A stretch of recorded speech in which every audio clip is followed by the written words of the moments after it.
हात धुन्छौ र साबुन पानीले धुन्छु नि कति बेला धुन्छौ र छिनछिनमै धुन्छु नि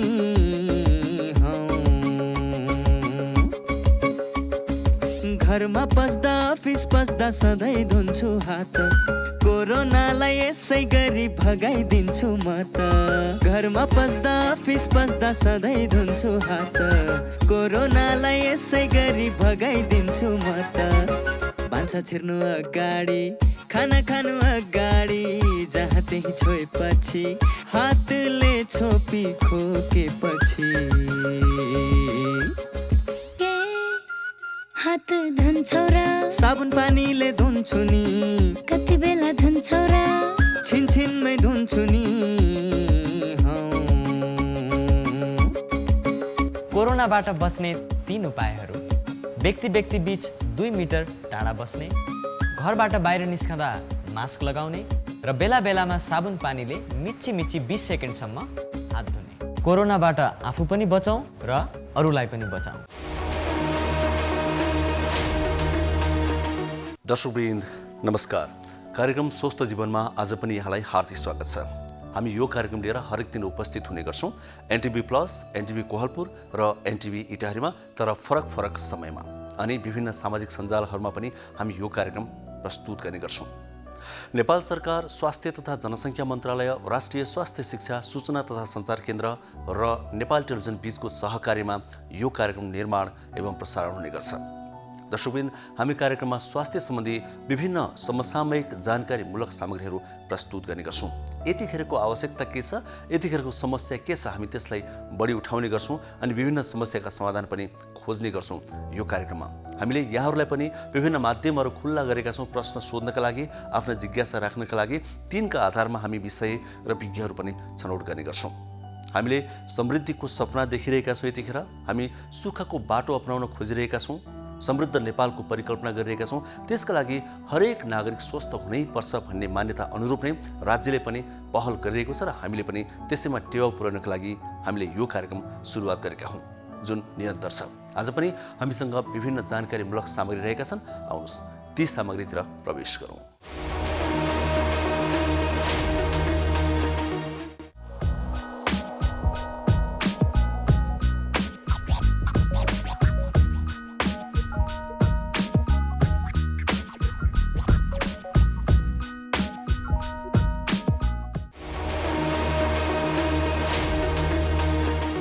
दर्शकवृन्द, कोरोना भाइरस विरुद्धको भ्याक्सिन लगाउने काम नेपालमा चलिरहेको छ। हामीले दोस्रो चरणको भ्याक्सिन पनि लगाइसकेका छौँ र अब लगाइसकेका व्यक्तिहरूको लागि भ्याक्सिन लगाउने काम पनि वैशाखदेखि सुरु हुँदैछ।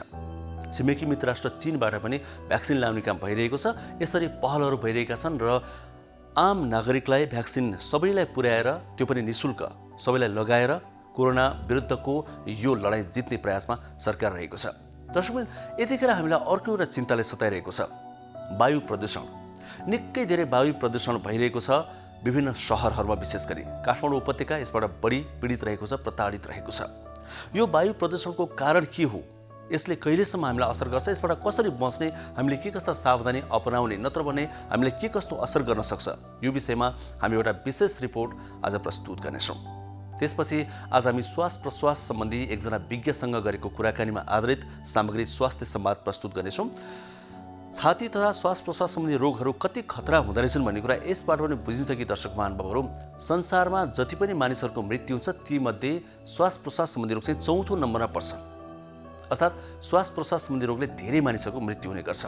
र एउटा आँकडा त के निकालिएको छ भने, के अनुमान गरिएको छ भने सन् 2030 सम्ममा चाहिँ मान्छेले मृत्युवरण गर्नुपर्ने कारणहरूमध्ये 1 नम्बरमै श्वास प्रश्वास सम्बन्धी रोग पर्छ भनेर विज्ञहरूले अनुमान गरेका छन्। किनभने बदलिदो परिस्थिति, प्रदूषण आदि पनि यसका कारण हुन सक्छन्। त्यसो भए छाती तथा श्वास प्रश्वास सम्बन्धी रोगहरूबाट हामी कसरी बच्ने, यदि लागिसकेको छ भने के कुरामा सावधानी अपनाउने, यी विषयमा हामी एउटा संवाद प्रस्तुत गर्दैछौँ। निकै अनुभवी व्यक्तिसँग आज हामीले संवाद गरेका छौँ। त्यसपछि दर्शक महानुभावहरू, हामी विभिन्न छोटा सामाजिक सन्देशहरू पनि यहाँबाट प्रस्तुत जुन गर्ने गर्छौँ, त्यसलाई पनि आज निरन्तरता दिनेछौँ। तिनले हाम्रो कार्यक्रमको रौनकता मात्रै बढाउँदैनन्, जानकारी पनि हामीलाई प्रदान गर्छन् र हामीले तिनलाई आत्मसात गर्न सक्यौँ भने स्वास्थ्यमा हामीले धेरै सावधानी अपनाउन सक्ने सम्भावना पनि रहन्छ। अनि दैनिक जीवनमा हामीले के कस्ता कुराहरूमा ध्यान दिनुपर्छ अर्थात् हाम्रो जीवनशैली के कस्तो हुनुपर्छ भनेर पनि आज प्रस्तुत गर्नेछौँ हामीले प्रायःजसो यो सेगमेन्टलाई समावेश गर्ने गरेका छौँ कार्यक्रममा, किनभने यहाँहरूको पनि धेरै यसमा सकारात्मक प्रतिक्रिया हामीले पाएका छौँ।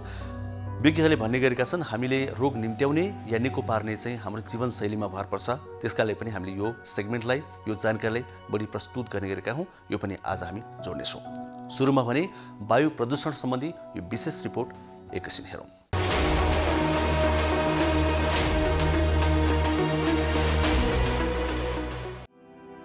यति बेला सिङ्गो विश्वसँगै हामी पनि कोभिड-19 महामारीको दोस्रो लहरलाई झेल्ने चुनौतीसँग लडिरहेका छौँ। अहिले वातावरण प्रदूषणको अर्को समस्याले हामीलाई गिजोलेको छ। काठमाडौँ उपत्यका सहित मुलुकका विभिन्न स्थानमा फैलिएको तुवालोले जनजीवन कष्टकर बनाएको छ। मानव स्वास्थ्यमा पनि त्यसको प्रत्यक्ष असर देखिन थालेको छ। लामो समयदेखि वर्षा हुन नसक्नु तथा हावामा धुलो र धुवाँको मात्रा बढ्नु नै यो समस्याको प्रमुख कारण हो। वन जंगलमा लागेको डढेलोको धुवाँले पनि वातावरण थप प्रदूषित बनाएको छ। देशभर 500 भन्दा बढी स्थानमा डढेलो लागेको छ। फोहोर मैला, उद्योग धन्दा र विकास निर्माणका कामले प्रदूषण बढाएको छ। अहिलेको वायु प्रदूषणको अवस्था विश्व स्वास्थ्य संगठनले तोकेको मापदण्ड भन्दा निकै खराब अवस्थामा छ। विश्वका अति प्रदूषित 5 शहरको सूचीमा काठमाडौँ पनि परेको छ। वायुमा हानिकारक ग्यासको मात्रा बढेकाले मानव स्वास्थ्यमा गम्भीर प्रभाव पारेको छ। यो प्रदूषणले छाती, घाँटी, फोक्सो र नाक सम्बन्धी विभिन्न संक्रमण हुने जोखिम बढाएको चिकित्सकहरूले जनाएका छन्। अहिलेको प्रदूषणको अवस्थाबाट ज्येष्ठ नागरिक, बालबच्चा, दीर्घरोगी र मुटुका रोगी जस्ता मानिस बढी प्रभावित भएका छन्। वायु प्रदूषण र मानव स्वास्थ्य बीच प्रत्यक्ष सम्बन्ध रहेको तथ्यलाई विभिन्न अनुसन्धानले पुष्टि गरिसकेको छ। खास गरी फोक्सो र मुटु सम्बन्धी रोगको प्रत्यक्ष सम्बन्ध वायु प्रदूषणसँग जोडिएको हुन्छ। यसदेखि बाहेक वायु प्रदूषणले क्यान्सर, मस्तिष्कघात, छाला सम्बन्धी रोग समेत निम्त्याउन सक्ने विज्ञहरूले बताउँदै आएका छन्। पछिल्लो समय बढ्दो वायु प्रदूषणलाई धूम्रपान भन्दा पनि खतरनाक मानिएको छ। विश्वभर वायु प्रदूषणका कारण हुने मृत्युमध्ये 2/3 मृत्युको कारण मानव सृजित वायु प्रदूषण रहेको एक अनुसन्धानले देखाएको छ। त्यसमध्ये पनि वृद्ध र विभिन्न रोगबाट पीडित व्यक्ति सबैभन्दा बढी मारमा पर्ने गरेका छन्। प्रदूषणका कारण विभिन्न रोग लागेर मृत्यु हुने मध्ये 75% मानिस 60 वर्षभन्दा माथिका छन्।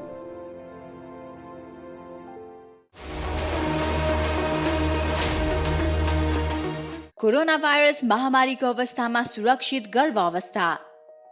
गर्भावस्था एक विशेष अवस्था हो, चाहे कोरोना भाइरस कोभिड-19 महामारीको बेला नै किन नहोस्। विपद वा सामान्य अवस्था जे भए तापनि गर्भवती तथा उनको गर्भमा रहेको बच्चालाई विशेष हेरचाह र स्याहार चाहिन्छ। गर्भवतीमा पनि कोरोना भाइरसको संक्रमण हुन सक्छ। त्यसैले कोभिड-19 का लक्षणका साथै गर्भावस्थामा देखिन सक्ने खतराका लक्षणहरूबारे जानकारी राखौं। गर्भावस्थामा देखिने खतराका लक्षणहरू: टाउको साह्रै दुख्नु, आँखा तिरमिराएर धमिलो देखिनु, हात तथा मुख सुनिनु, हात खुट्टा अरुरो भई काँप छुट्नु वा मुर्छा पर्नु, कडासित तल्लो पेट दुख्नु, योनिबाट रगत वा पानी बग्नु।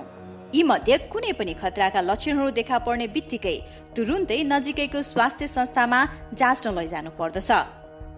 नियमित गर्भवती जाँच तथा खतराका लक्षणको समयमै पहिचान गरी गर्भावस्थालाई सुरक्षित बनाऊ। कोभिड-19 सम्बन्धी कुनै पनि जिज्ञासा वा परामर्श चाहिएमा पैसा नलाग्ने कल सेन्टर 1115 वा 1133 मा सम्पर्क गरौँ।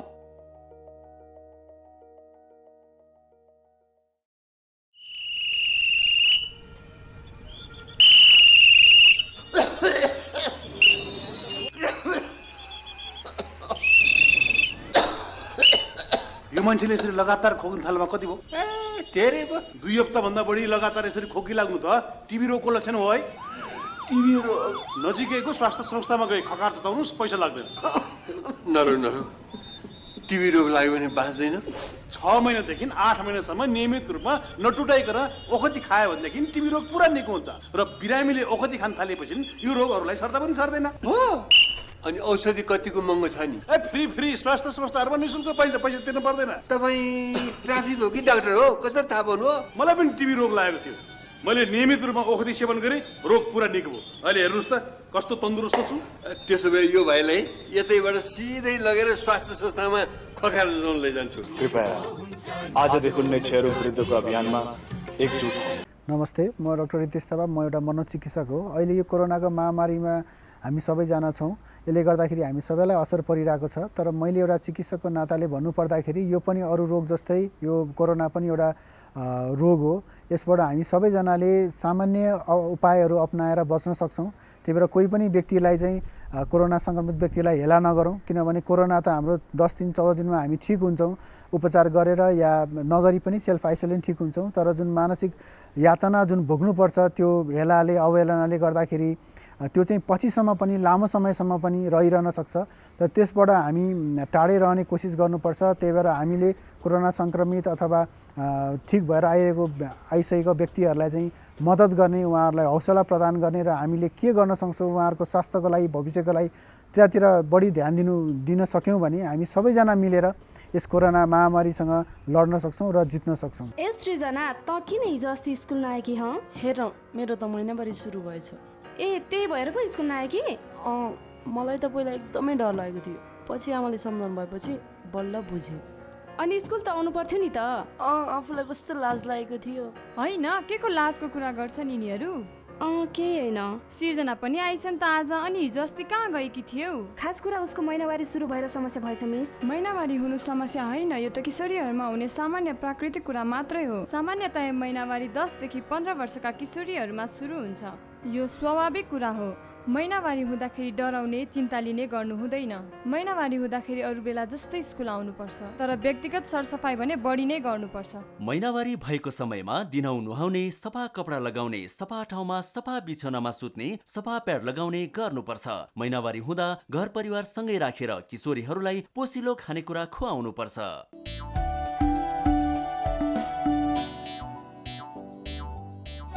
नमस्ते दाजु भाउजू। नमस्कार। कताबाट अस्पतालमा? कसलाई के भयो र? त्यस्तो केही होइन भाइ, यिनको र मेरो सामान्य स्वास्थ्य जाँच गर्न आएको। ल, केही नहुँदा पनि स्वास्थ्य परीक्षण गर्नुपर्छ र? पैसाको नाश मात्र। त्यसो भनेर कहाँ हुन्छ र भाइ? समय समयमा स्वास्थ्य जाँच गरायो भने आफ्नो स्वास्थ्यको अवस्था बारे थाहा हुन्छ। यसरी नियमित रूपमा स्वास्थ्य जाँच गराउँदा कुनै रोग लागेको छ भने सुरुवाती अवस्थामा नै रोग पत्ता लाग्छ अनि समयमै उपचार गर्न सजिलो हुन्छ नि। सही भन्नुभयो दाइ। मैले पनि आफ्नो र परिवारको नियमित स्वास्थ्य जाँच गराएको भए आज मेरो श्रीमतीको यो हालत हुने थिएन र पैसा पनि जोगिन्थ्यो। म त मेरो र मेरो परिवारको स्वास्थ्य प्रति सजग छु। तपाईँ पनि अबदेखि नियमित रूपमा स्वास्थ्य परीक्षण गराउनुहोस् है। राष्ट्रिय स्वास्थ्य शिक्षा सूचना तथा सञ्चार केन्द्र। दर्शकवृन्द, कार्यक्रममा समय भएको छ स्वास्थ्य संवादको।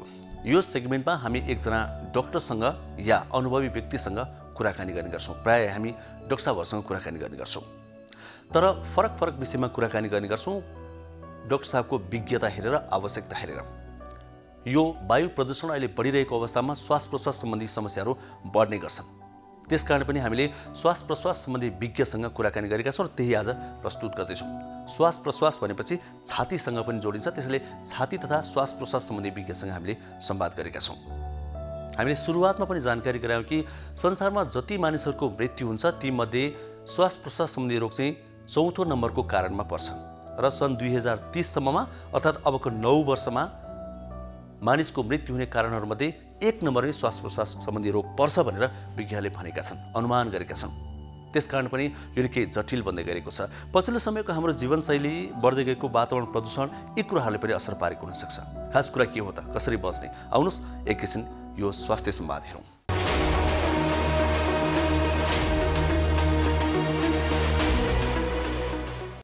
नेपालमा श्वास प्रश्वास सम्बन्धी रोगका समस्या भएका बिरामीको एकिङ तथ्याङ्क छैन। दम, खोकी विश्वमा मृत्यु हुने कारणमध्ये 4थो नम्बरमा पर्दछ। मृत्यु हुने कारणमा दम सन् 2030 सम्म मुख्य कारण हुने सम्भावना छ। वातावरण प्रदूषण बढिरहेकाले छाती र श्वास प्रश्वास सम्बन्धी रोग बढ्ने विशेषज्ञहरूको भनाइ छ। धुलो, धुवाजन्य पदार्थबाट र वातावरणीय प्रदूषणबाट क्षयरोग पनि वृद्धि हुँदै गएको छ। धुवाँ धुलो र फोहोर वातावरणका कारण निमोनिया पनि बढ्दै गएको छ। छाती रोग सम्बन्धी बिरामी पहिलो नम्बरमा सबैभन्दा बढी दीर्घकालको दम रुगाखोकीलाई मानिन्छ भने दोस्रो नम्बरमा क्षयरोग हो। उमेर अनुसार श्वास प्रश्वास रोग पनि छन्। छाती तथा श्वास प्रश्वास सम्बन्धी रोग र त्यसको उपचारबारे वरिष्ठ छाती रोग विशेषज्ञ डाक्टर रमेश चोखानीसँग हामीले संवाद गरेका छौँ। छाती सम्बन्धित हाम्रो देशमा देख्ने सबैभन्दा बढी कमन त सिओपिडी भन्ने एउटा रोग छ। त्यो चाहिने यो पुरानो चुरोट धेरै खाने बिरामीहरू अथवा दाउरा धुवाँहरूमा बसेर काम गर्ने आइमाईहरू यिनीहरूलाई बढी भेट्छ। त्यसपछि ब्रोङ्कियल एस्थमा भन्ने रोग छ। यता इन्फेक्सन्सहरूले गर्दा पनि छातीमा धेरै रोगहरू हुन्छ, जसरी टिबीको रोग भयो अनि छातीमा अरू इन्फेक्सन्सहरू भएर निमोनिया हुने त्यस्तो रोगहरू भयो। त्यो बाहेक क्यान्सरको रोगहरूले पनि फोक्सोमा असर गर्छ। इनफ्याक्ट यो फोक्सोको क्यान्सर सबै क्यान्सरहरूमा सबैभन्दा बढी देखिने भएको छ अहिले। अनि त्यो बाहेक अरू पनि थुप्रै रोगहरू छन्, जसरी आजभोलि एउटा इन्टरस्टिशियल लङ डिजिज भन्ने एउटा रोग छ जुन करिब 1 लाख मानिसहरूमा अन्दाजी 15-20 जनामा असर गर्छ। त्यो पनि हामीले अहिले धेरै देख्न थाल्यौँ। के रोग भन्नुभयो? इन्टरस्टिशियल लङ डिजिज भन्छ। यो एक किसिमको फोक्सोको एक भाग इन्टरस्टिशियम भन्ने भाग हुन्छ, त्यसमा असर गर्ने रोग हो। के कारणले हुन्छ? यो अनेक कारणले हुन्छ। यसको अन्दाजी 150-200 रोगहरूले गर्दा यस्तो इन्टरस्टिशियममा रोग भएको देखिन्छ। त्यो फेरि हामीले छुट्याउनु पर्छ जाँचहरू गरेर। अनि अरू पनि छातीमा पानी भर्ने, फोक्सो कोल्याप्स हुने, छातीमा हावा जम्ने, न्युमोथोराक्स भन्छ त्यसलाई, पानी भर्नेलाई प्लुरल इफ्युजन भन्छ।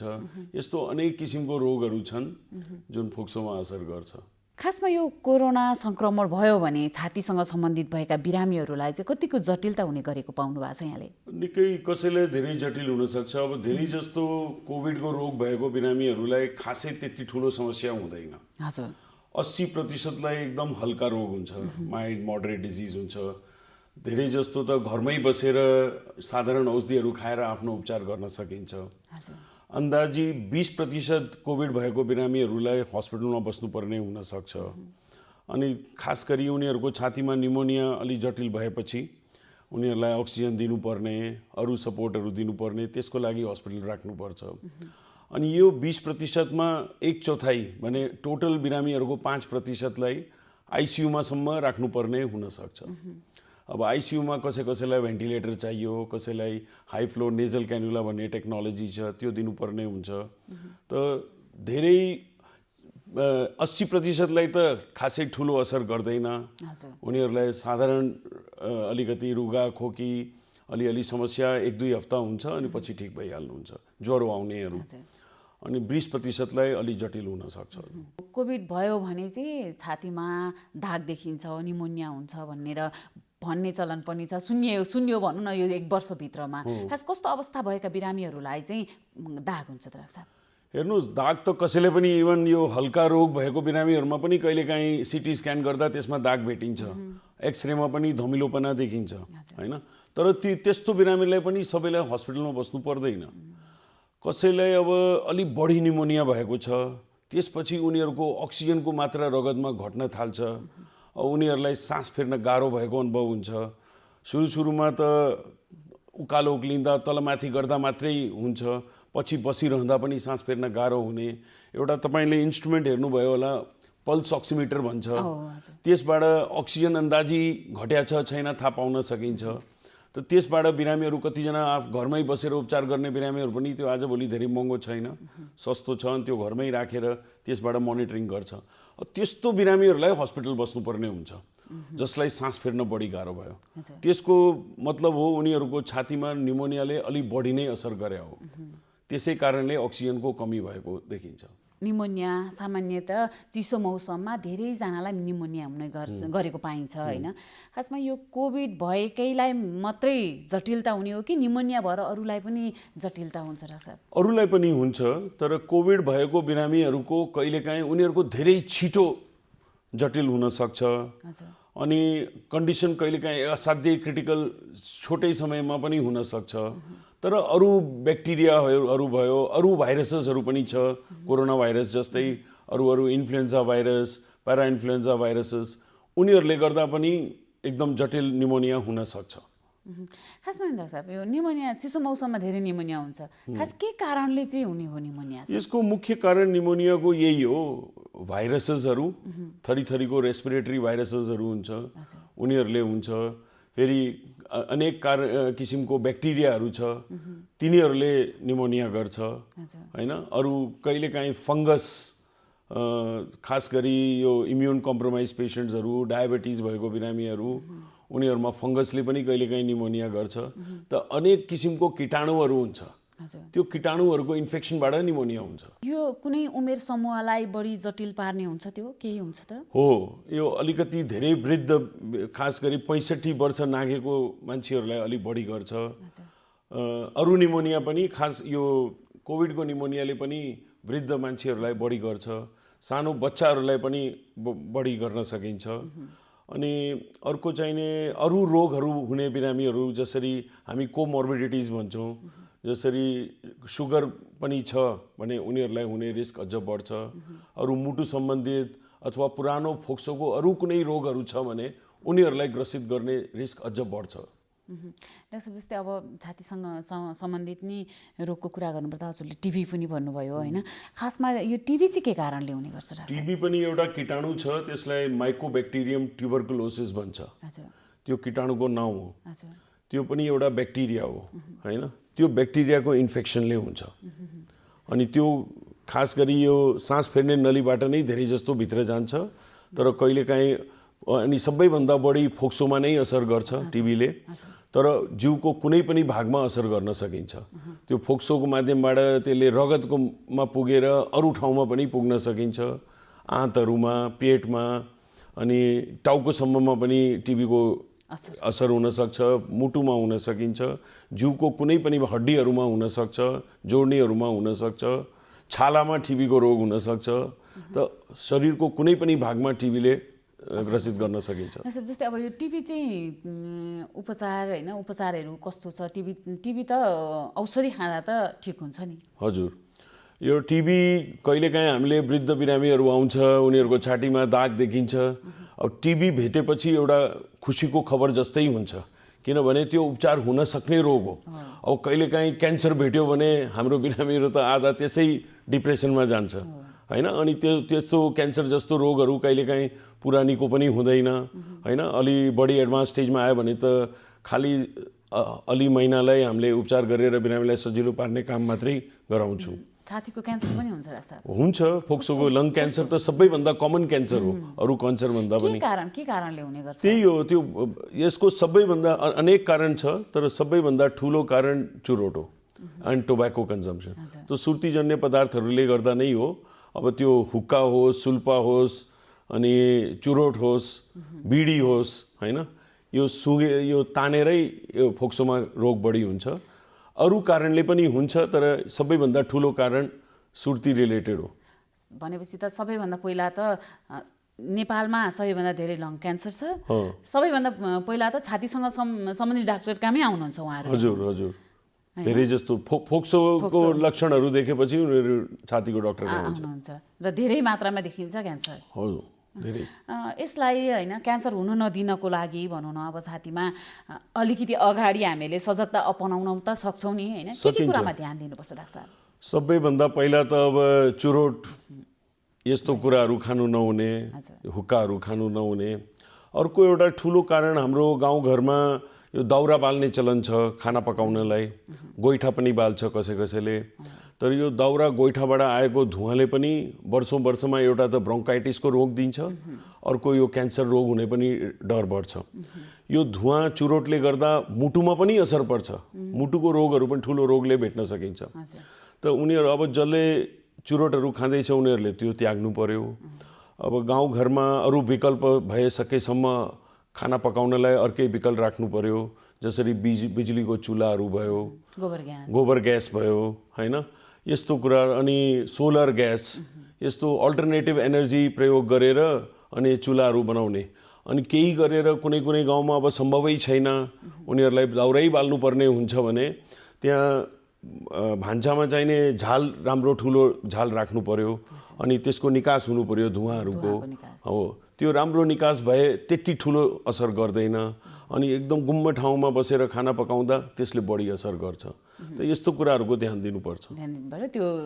त्यो त भयो एउटा पाटो। अर्को चुरोट जुन सबैभन्दा धेरै असर गर्ने छ त्यो चाहिँ बिल्कुलै त्याग्नै पर्छ। यहाँले भन्नुभयो ब्रोङ्काइटिसको कुरा गर्नुभयो। यो ब्रोङ्काइटिस चाहिँ कुन उमेर समूहको लागि हुने गर्छ डाक्टर साहब? बच्चाहरूलाई पनि धेरै देखिन्छ नि। त्यो ब्रोङ्काइटिस भन्ने एउटा मेडिकल टर्म छ जसमा कुनै कारणले सास फेर्ने नलीहरू सुन्निन्छ भने त्यसलाई ब्रोङ्काइटिस भन्छ। अब त्यो ब्रोङ्काइटिस इन्फेक्सनले पनि हुन सक्छ हैन?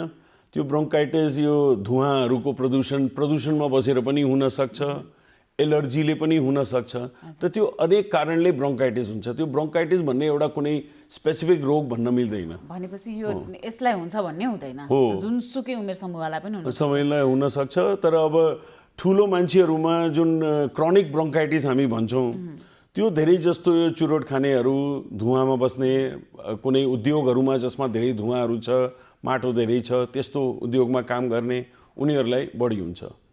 जस्तै अब यो चुरोट खानेहरूले चुरोट त्याग्दा उसलाई ठिक हुनसक्छ होइन? अरे यो जुन धुलो धुवाँ अनि यहाँले भन्नुभयो कारखानाहरूमा काम गर्नेहरूलाई बढी असर गर्छ भन्नुभयो नि, उहाँहरूले चाहिँ अब काम त गर्नै पर्यो होइन? तर पनि उहाँहरूले जोगिनको लागि चाहिँ के कुरामा ध्यान दिनु? अब त्यही हो, अब कस्तो उद्योग छ त्यसमा डिपेन्ड गर्छ। उनीहरूले मास्कहरूको प्रयोग गर्ने अनि त्यो उद्योगपतिहरूले पनि त्यो ठाउँलाई राम्रो भेन्टिलेसन होस्, त्यहाँबाट हावाको फ्लो होस् अनि निकास होस्, त्यस्तो डिजाइन गर्नुपर्ने हो। यस्तो कुराहरूको ध्यान दिनुपर्छ। कतिपय केमिकलहरूको उद्योग हुन्छ, त्यसमा काम गर्दा पनि फोक्सोमा असर पर्छ हैन? त यस्तो कुराहरूको ध्यान त उद्योगपतिहरूले पनि दिनुपर्छ अनि त्यहाँ काम गर्ने मान्छेहरूले पनि कस्तो किसिमको बचावहरू गर्ने साधनहरू छ त्यो प्रयोग गर्नुपर्छ। अब मास्कहरू भयो, हेलमेट भयो, यस्तो कुराहरूको ध्यान दिनु पर्यो। डाक्टर अलिकति मैले मास्कको कुरा जोड्न चाहेँ होइन? जस्तै अहिले जुन कोभिड सङ्क्रमण जब सुरु भयो मानिसहरूले एकदमै धेरै मास्क प्रयोग गर्न थाल्नुभयो। त्योभन्दा अगाडि त एकदमै विरलै मात्रामा मात्रै मास्क प्रयोग गर्नुहुन्थ्यो होइन? यो मास्कको प्रयोगले चाहिँ छातीसँग सम्बन्धित बिरामीहरू कतिको घटेका छन्? त्यो त मलाई थाहा छैन। अब मास्कको प्रयोगसँग घटेको हो कि अरू कारणले घट्यो, इनफ्याक्ट रिसर्चले पनि अहिलेसम्म केही देखाएको छैन। हाम्रो हस्पिटलमा पनि बिरामीहरू आउने कम भएको थियो कोभिडको बेलामा। अलिकति त डरले पनि बिरामीहरू नआएको हैन? तर त्यो बेलामा अलिकति प्रदूषण पनि घटेको थियो। त्यो प्रदूषण कम भएर पनि बिरामीहरूको हस्पिटल आउने कम भयो होला। त यो अनेक कारण छ। अहिलेसम्म के कारणले बिरामीहरू आउने कम भएको थाहा छैन। पहिला मेरो आफ्नै हस्पिटलमा दिनको 2-4 जना 5 जना बिरामीहरू एकदम स्याँ लिएर दम चापेर आउनुहुन्थ्यो। अहिले त्यति छैन, अहिले कम छ। अहिले त प्रदूषण फेरि अलिअलि बढ्न थालेको छ, तर फेरि पनि बिरामीहरूको सङ्ख्या त्यति बढी छैन अहिले। जुन बालबालिकाहरूलाई नि चिसो मौसममा चाहिँ एकदमै धेरै छाती दुख्ने, घ्यार बढ्ने होइन? अनि त्यसमा चाहिँ त्यो बाफ दिनको लागि एउटा जुन हुन्छ नि त्यो दिएपछि मात्रै कम हुने पनि समस्या हुन्छ नि, त्यो चाहिँ के कारणले भयो डाक्टर? बालबालिकाहरूमा हेर्नुहोस्, यो ब्रोङ्काइटिस अथवा दम त्यो पनि अनेक कारणले हुनसक्छ। सबैभन्दा कमन त रेस्पिरेटरी भाइरसेसहरूले गर्दा, यो सास नलीमा असर गर्ने अनेक किसिमको भाइरसहरू हुन्छ, तिनीहरूको इन्फेक्सनले गर्दा बढी हुन्छ। तर बच्चाहरूमा कसैलाई यो एलर्जिक एस्थमाको समस्या पनि हुनसक्छ। त्यस कारणले पनि अलिकति छाती घेर गर्ने, खोकी लाग्ने, सास फेर्न गाह्रो हुने यस्तो लक्षणहरू देखिन्छ। छातीसँग सम्बन्धित बिरामीहरूले चाहिँ कस्तो प्रकारको खानपान अनि जीवनशैली अपनाउनुपर्छ डाक्टर? अब साधारण जसरी घरमा अरू सबैले खान्छ खानपान त त्यस्तै खाने हो। खानामा सबै कुरा हुनुपर्छ। अनि जीवनशैलीमा अब खानेकुरा बाहेक कुनै रोगमा केही कुराहरू हामी भन्न सक्छौँ यो नखानु भनेर, तर धेरै जस्तो साधारण खानेकुराहरू नर्मल खानुपर्ने हो। अनि उनीहरूलाई आफूलाई एकदम एक्टिभ राख्नुपर्छ। खास गरी यो पुरानो फोक्सोको रोग भएको बिरामीहरूलाई पनि दैनिक हिँड्नुपर्छ, एक्सर्साइज गर्नुपर्छ, कम्तीमा 1 घन्टा त उनीहरूले यसमा दिनुपर्छ। त्यस्तो गर्दा उनीहरूको स्वास्थ्यमा पनि धेरै लाभ हुन्छ। त यस्तो कुराहरूमा हामीले ध्यान दिनुपर्ने हो। अब एक्सर्साइजहरू विदेशमा त रिहेबिलिटेसन प्रोग्राम्स हुन्छ, त्यसमा बिरामीहरूलाई त्यो प्रोग्राममा हप्ताको 2-3 पल्ट जाने, उनीहरूलाई त्यो सम्बन्धी रोगको बारेमा शिक्षा दिन्छ अनि विभिन्न किसिमको व्यायामहरू गराउँछ, होइन, अनि उनीहरूको उपचार सम्बन्धित कुराहरू पनि भन्छ कसरी उपचार गर्नुपर्ने। तर हाम्रो अहिले देशमा अहिलेसम्म त्यो सम्भव भएको छैन रिहेबिलिटेसन प्रोग्राम। कुनै कुनै हस्पिटलहरूमा अहिले अलिकति सुरु गर्नुभएको छ, तर अहिले त्यो नभए पनि बिरामीले आफ्नै समय निकालेर आधा पौन घन्टा राम्रोसँग हिँडेर आउनुभयो, अनि पछि आधा पौन घन्टा व्यायाम गर्नुभयो, टाउकोदेखि खुट्टासम्मको हात खुट्टाहरू समेत सबै व्यायाम गर्नुभए त्यसले रोगहरूमा धेरै फाइदा गर्छ। कोभिडको भ्याक्सिन पनि आइसकेको छ हैन, यो कोभिडको भ्याक्सिन लाउन कतिको उपयुक्त छ त? मेरो विचारमा त धेरै उपयुक्त छ, हामी सबैलाई लाउनै पर्छ। अनि रिसर्चले के देखाएको छ भने 60-70% जनतालाई यो भ्याक्सिन पाइहाल्यो भने एउटा हर्ड इम्युनिटी जस्तो हुन्छ, अनि त्यो पुरा जनसङ्ख्यालाई फेरि त्यो रोग जान्छ, फेरि त्यो धेरै ग्रसित गर्दैन हैन। त्यो हामी सबैलाई लिनै पर्छ। अब अलिअलि त्यसको कहिलेकाहीँ साइड इफेक्ट हुने सम्भावना हुन्छ, त्यसको मान्छेहरूमा डर पनि छ हैन, तर त्यो साइड इफेक्ट धेरै कम मान्छेहरूलाई हुन्छ। अनि धेरै जस्तो साइड इफेक्टहरू साधारण खालको हुन्छ, जसले खोप दिने ठाउँमा अलि दुख्ने, अलि रातो भएर आउने हैन, अलिकति हात चलाउँदा अलिकति भारी लाग्ने, यो साधारण कसैलाई अलि ज्वरो आइदिने, यस्तो साधारण खालकै साइड इफेक्ट हुन्छ जुन 1-2 दिनमा बस्छ। धेरै कम मान्छेहरूलाई अलिक कडा खालको साइड इफेक्ट हुन्छ, तर त्यसको त रिस्क हामी सबैलाई लिनै पर्छ। मेन त पहिला त कुन औषधिहरू हो, कसरी लिने हैन, समय समयमा लिने, यिनीहरूको ध्यान दिनु पर्यो।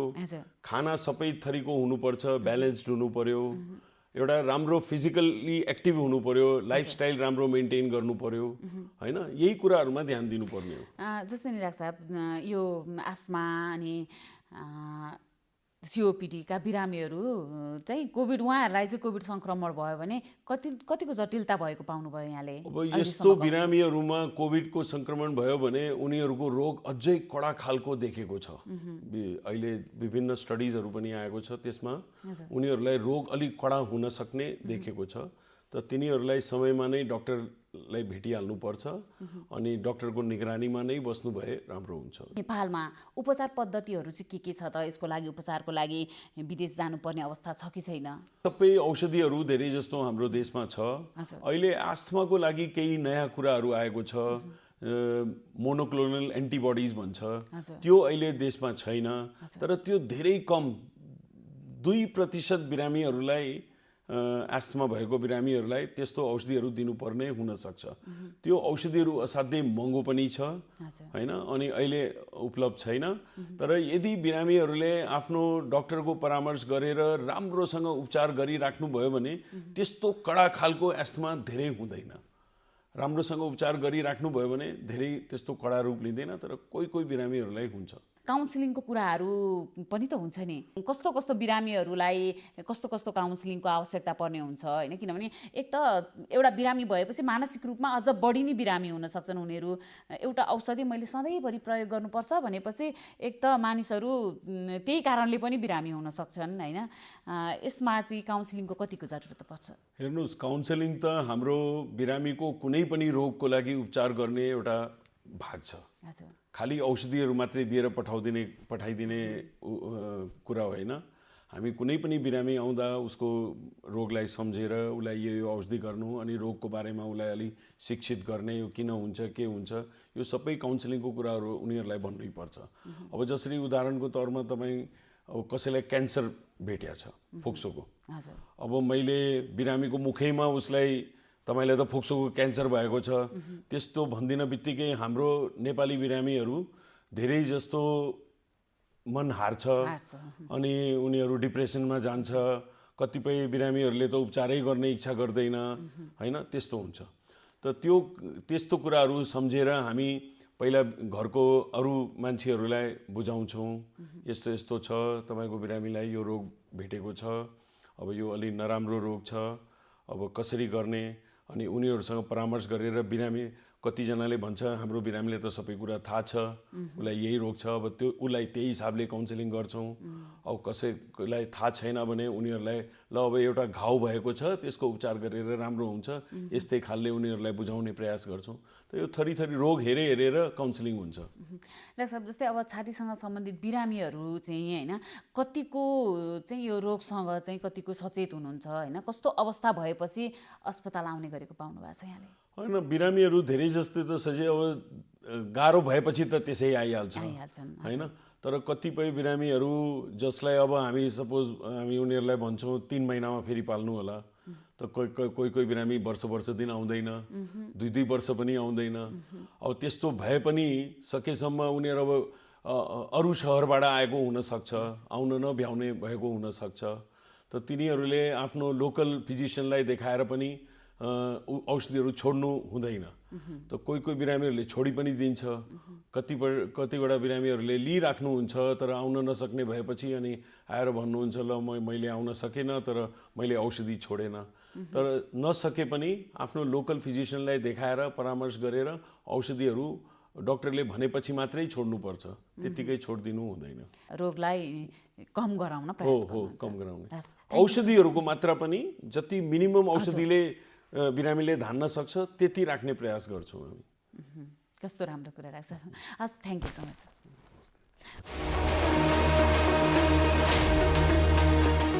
अब अहिले यो कोरोना महामारीको बेलामा सबैभन्दा महत्त्वपूर्ण कुरा भनेको मास्क हो सुरक्षाको लागि। त्यसैले मास्कको बारेमा चाहिँ थाहा पाउनु एकदमै जरुरी छ।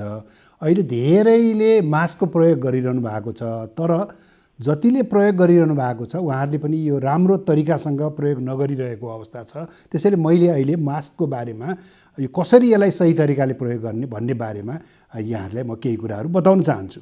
मास्क मोटामोटी रूपमा हामीले 3 प्रकारका अहिले देखिराखेका छौँ। पहिलो प्रकार भनेको यो N95 मास्क छ। यो N95 मास्क भनेको यस्तो प्रकारको छ। यो N95 मास्कमा पनि 2 प्रकारको छ। एउटा यस्तो भल्भ भएको छ, यहाँ यस्तो भल्भ छ यसमा, र अर्को थरीमा चाहिँ भल्भ छैन। त्यसैले यो N95 मास्कमा भल्भ भएको र भल्भ नभएको गरी 2 प्रकारको छ।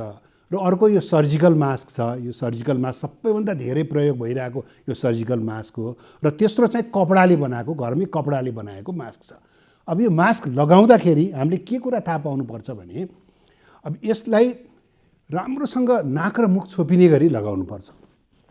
यसरी राम्रोसँग नाक र मुख छोपिने गरी मास्क लगाउनुपर्छ, र मास्क लगाउँदाखेरि यो भागमा समाउनुपर्छ। यो भागमा मास्कमा समाउनु हुँदैन कि यो कानमा अड्काउने भागमा समाएर अनि यसलाई यस प्रकारले लगाउनुपर्छ। टप्प हुने गरी नाक, गाला, तलको चिउडो कतैबाट पनि हावाभित्र बाहिर नआउने गरी यो लगाउनुपर्छ। र अहिले फुकाल्दाखेरि पनि यो पछाडिपट्टि कानको पछाडि फुकालेर यसरी फुकाल्नुपर्छ। र मास्क लगाउँदाखेरि र फुकाल्दाखेरि हात चाहिँ धुनुपर्छ। यो जरुरी छ कि हातले चाहिँ मास्कलाई छुन हुँदैन। यो पहिलो कुरो हो। दोस्रो कुरो, अब यो मास्क अब कहिलेसम्म लगाइरहने, यो आज लगाउने भोलि पर्सि कहिलेसम्म लगाउन मिल्छ भन्दाखेरि यो N95 मास्क बलियो छ, यसलाई तपाईँले पुनः प्रयोग गर्न सक्नुहुन्छ। यो महँगो पनि छ। यो स्वास्थ्य कर्मीहरूले प्रयोग गर्नुहोस् भनेर हामीले धेरै जस्तो जोड दिइराखेका छौँ। यसलाई चाहिँ लगाइसकेपछि घरमा गएर एकचोटि पखालेर साबुन पानीमा पखालेर घाममा सुकाइदिँदाखेरि हुन्छ भने यो सर्जिकल मास्क जुन चाहिँ धेरै आम नागरिकहरूले प्रयोग गरिरहनु भएको छ, यसलाई दोहोऱ्याएर प्रयोग गर्न हुँदैन। यो डिस्पोजेबल हुन्छ। एकचोटि लगाएपछि यसलाई फाल्नुपर्छ। तर अब केही कारणले गर्दा यसलाई दोहोऱ्याएर फेरि प्रयोग गर्नु पर्यो भने यसलाई धुन हुँदैन। धोएपछि यो बिग्रन्छ। यसलाई घाममा सुकाइदिनु भयो, राम्रोसँग घामको किरणमा सुकाइदिनु भयो भने त्यो फेरि यसलाई प्रयोग गर्न सकिन्छ। कम्तीमा यसलाई 1 देखि 2 घन्टा चाहिँ घाममा सुकाउनुपर्छ। त्यसैले यो मास्कको बारेमा हामीले यति कुरा। अर्को कुरा के छ त भन्दाखेरि कपडाको मास्क पनि उत्तिकै प्रभावकारी छ। अब कपडाको मास्क तपाईँले 3वटा लेयर, 3वटा तहको कपडाको मास्क बनाउन सकिन्छ, र त्यसलाई घरमा मजाले धोएर त्यसलाई घाममा सुकाएर पुनः प्रयोग गर्न सक्नुहुन्छ। त्यसैले मास्कै नलगाउनुभन्दा जस्तो प्रकारको मास्क भए पनि मास्क लगाउन उचित हुन्छ। र अहिले कोरोना भाइरसबाट बच्ने सबैभन्दा महत्त्वपूर्ण हतियार भनेको मास्क नै हो। त्यस कारणले यो मास्कलाई चाहिँ सही तरिकाले लगाउनुहोस् भन्ने मैले अनुरोध गर्न चाहन्छु। हाम्रो एक सन्तान छ, अर्को तुरुन्तै जन्माउने इच्छा छैन। त्यसैले परिवार योजनाको लामो अवधिका केही अस्थायी साधनहरूको बारेमा सल्लाह लिउँ भनेर आएको। तपाईहरु जस्तो लामो अवधिको गर्भान्तर गर्न चाहनेहरूको लागि इम्प्लान्ट वा आयुसिडी नै ठिक हुन्छ। अनि यो इम्प्लान्ट आयुसिडी कहाँ कसरी प्रयोग गरिन्छ, कति समय काम गर्छ होला? इम्प्लान्ट चाहिँ महिलाहरूको पाखुराको छाला मुनि राख्ने र यो एक पटक राखेपछि 5 वर्षसम्म गर्भ रहँदैन। अनि आयुसिडी नि?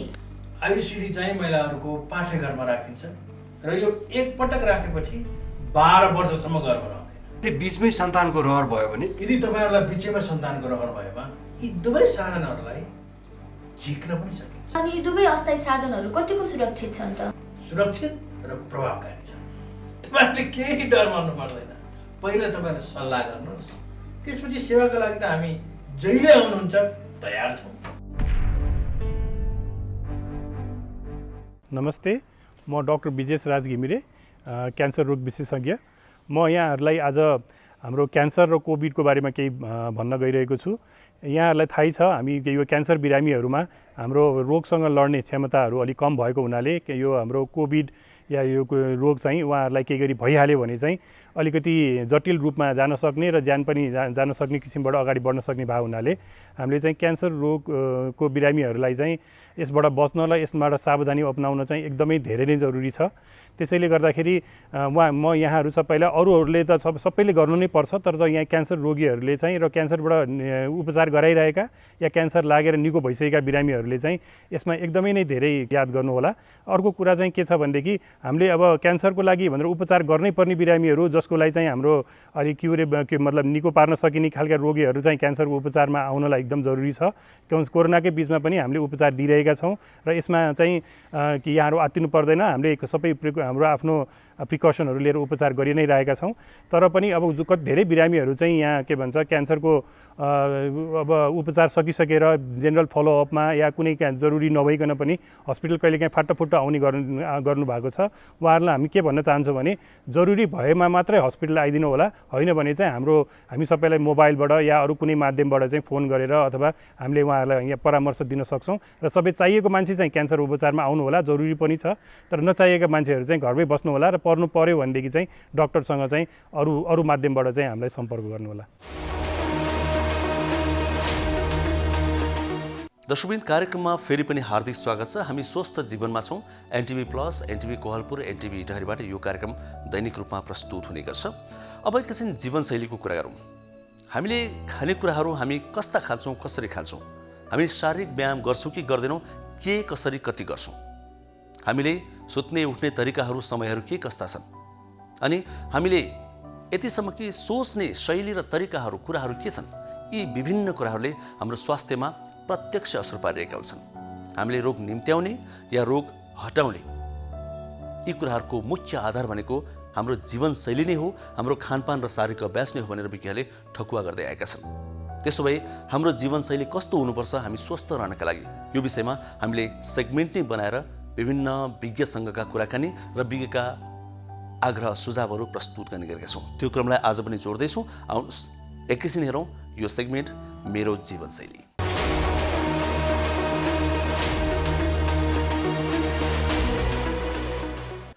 सबभन्दा पहिला खानपान हुनु पर्यो र राम्रो एक्सर्साइज भनेको फिजिकल एक्जर्सनहरू एक्सर्साइज हुनु पर्यो।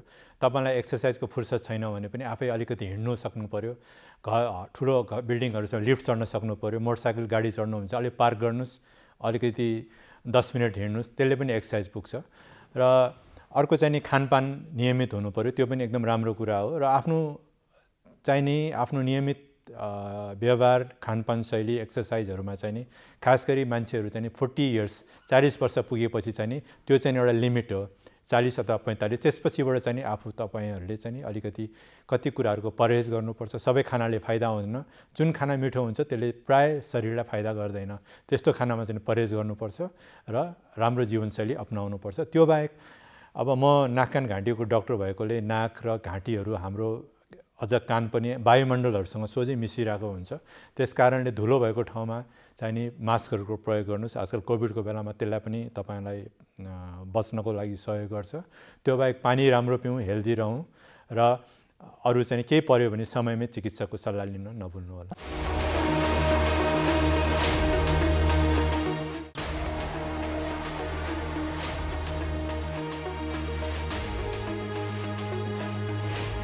कार्यक्रम स्वस्थ जीवन हरेक दिन एनटिभी प्लसबाट बिहान 7 बजेदेखि 8 बजेसम्म र पूर्ण प्रसारण साँझ 5 देखि 6 बजेसम्म, एनटिभी कोहलपुरबाट 1 देखि 2 बजेसम्म र एनटिभी इटहरीबाट दिउँसो 2 देखि 3 बजेसम्म प्रसारण हुने गरेको छ।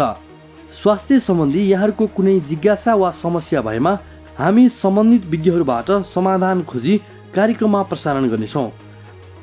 हामीलाई सम्पर्क गर्ने माध्यमहरू यस प्रकार रहेका छन्। फोन, एसएमएस तथा भाइबरको लागि 98 43 52 93 97, इमेल swasthjivan@ntv.org.np। यस कार्यक्रमको बारेमा आफ्नो सल्लाह, सुझाव र प्रतिक्रिया पनि यहाँहरूले यिनै माध्यम मार्फत दिन सक्नुहुनेछ। साथै कार्यक्रममा के कस्ता सामग्री, विषय वा विज्ञहरू समेट्नु पर्ला भन्ने विषयमा पनि सुझाव दिन सक्नुहुन्छ। कार्यक्रम यहाँहरूले सामाजिक सञ्जाल मार्फत पनि हेर्न सक्नुहुनेछ। YouTube Nepal television, mobile application Nepal television, Facebook facebook.com/neptv2041। किन लखडा तिमीहरूले कुकुरलाई? ऊ त्यहाँ नारायण दाइले कुकुरले टोक्यो। ओहो, साउन पानी लिएर आऊ त छिटो छिटो ल्या। नारायण बाबु, कहाँ टोक्यो कुकुरले? कुकुर हेर्नुस् न। ए साउन पानी छिटो ल्याउनु दौडा। कसको कुकुर रहेछ? खोइ टोकेर भाग्यो। भुसिया हो कि? कुकुरले साउन पानी। ल्याउ ल्याउ ल्याउ ल्याउ ल्याउ ल्याउ। कुनै पनि कुकुरले टोक्यो भने 5 मिनेटसम्म साबुन पानीले सफा गर्नुपर्छ। चिनेको वा पालेका कुकुर हो भने 10 दिनसम्म हेर्नुपर्छ। 10 दिनभित्र त्यो कुकुर मर्यो वा हरायो भने तुरुन्तै इन्जेक्सन लाउनुपर्छ। होइन गुरु, कहाँ खोज्नु त्यो कुकुरलाई मैले? यस्तो बेला तुरुन्त अस्पताल जानुपर्छ। हिँडे जाउँ, उठाऊ। ठिक गर्नुभयो। अझ औला, गाला, टाउको, घाँटीमा टोकेको भए त झन् बढी खतरा हुन्छ। अब आत्तिनु पर्दैन, नछुटाइकन भ्याक्सिन लिनुस्, केही हुन्न। रेबिज लाग्यो भने कस्तो लक्षण देखिन्छ डाक्टर साहब? रेबिज लागेपछि पानीदेखि डराउने, थुकिरहने, कराउने हुन्छ। हेर्नुहोस्, रेबिज लागेपछि उपचार हुँदैन। त्यसैले कुकुरले टोकेपछि समयमै रेबिजको भ्याक्सिन लिएमा सजिलै बच्न सकिन्छ। नमस्कार, म डाक्टर प्रदीप गिमाली, नेपाल स्वास्थ्य अनुसन्धान परिषदको कार्यकारी प्रमुख विषयले बोल्दैछु। कि अहिलेको महामारीको अवस्थामा कुनै पनि भ्याक्सिन अथवा ड्रगहरू यसको उपचारको लागि अथवा प्रिभेन्सनको लागि चाहिँ फाइनल भएको नभएको अवस्थामा अहिले जुन नेपाल सरकार स्वास्थ्य मन्त्रालयले तयार गरेको छ जनस्वास्थ्यका मापदण्डहरू, त्यसमा मुख्यतः तीनटा कुराहरू छन्। त्यो भनेको एउटा सोसल डिस्टेन्सिङ, भौतिक दूरी, पहिला सामाजिक दूरी भनिन्थ्यो, त्यसपछि गएर मास्कको उचित प्रयोग, विभिन्न खालका मास्कहरू छन्, र त्यसपछि सेनिटाइजर अथवा सेनिटाइजेसन भन्दाखेरि यी तीनटा कुराहरू अनिवार्य रूपमा चाहिँ पब्लिकले पालना गर्नुपर्छ भनिएको छ। यो जनस्वास्थ्यको मापदण्ड हो र त्यो प्रयोग भएन भने चाहिँ यसको कानुनी चाहिँ तपाईँको दायरामा आउनुपर्छ भनिएको छ।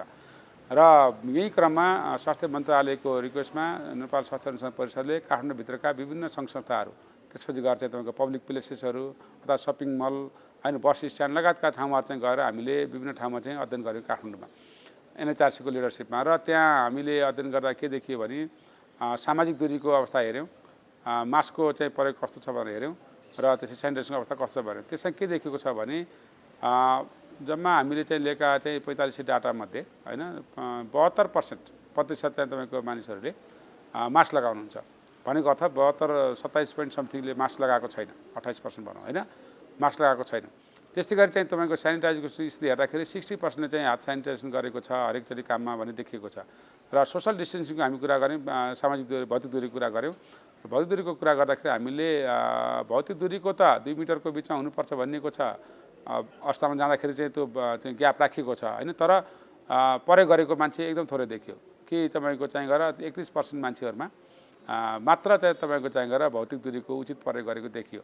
र अहिलेको जस्तो महामारीको अवस्थामा मैले यहाँलाई पनि भने prevention is better than cure भन्ने कुरा चाहिँलाई आत्मसात गर्नु चाहिँ जरुरी देखिन्छ र यसरी चाहिँ तपाईँको चाहिँ गएर हामीले यसलाई पालन नगर्दाखेरि रोगहरू चाहिँ हामीले घरमै बस्न निम्त्याएका हुन्छौँ र हरेकचोटि चाहिँ अब के बुझ्नु पऱ्यो भने हरेक व्यक्तिले मसँग कोही नजिक आउँदैछ भने त्यो मान्छे 2 मिटर बिचमा छ कि छैन ग्यापमा बस्नुहोस् भन्ने चाहिँ भन्नु पऱ्यो माइन्ड गर्नु भएन आउनुले पनि र मास्कको उचित प्रयोग गर्नुपर्छ भनेर सम्झाउनु पऱ्यो गर्न लगाउनु पऱ्यो भन्नु पऱ्यो हरेक व्यक्तिको दायित्व र सेनिटाइजेसनमा चाहिँ हामी सचेत हुनु पऱ्यो गर्दाखेरि के भन्नु पर्ने अर्कोलाई पनि कोरोना लागिसकेको छ मलाई लाग्न सक्छ भनेर त्यो खालको चाहिँ तपाईँको चाहिँ मापदण्ड फलो गऱ्यो भने हामीलाई कोरोना लाग्ने सम्भावना अत्यन्त न्यून हुन्छ त्यस कारणले गर्दा यो औषधि भ्याक्सिनको लागि पछि कुद्नु पर्दैन र जनस्वास्थ्यको मापदण्ड फलो गरौँ र यसमै भलाइ छ यता डाक्टरको नाताले यता रिसर्चरको नाताले रिसर्चबाट पनि देखिएको छ होइन तपाईँको चाहिँ तथ्यले पनि भनेको कुरा भन्दाखेरि यहाँहरूलाई यो आग्रह गर्न चाहन्छु नेपाल स्वास्थ्य अनुसन्धान परिषदको तर्फबाट र एउटा व्यक्तिगत डाक्टरको तर्फबाट धन्यवाद।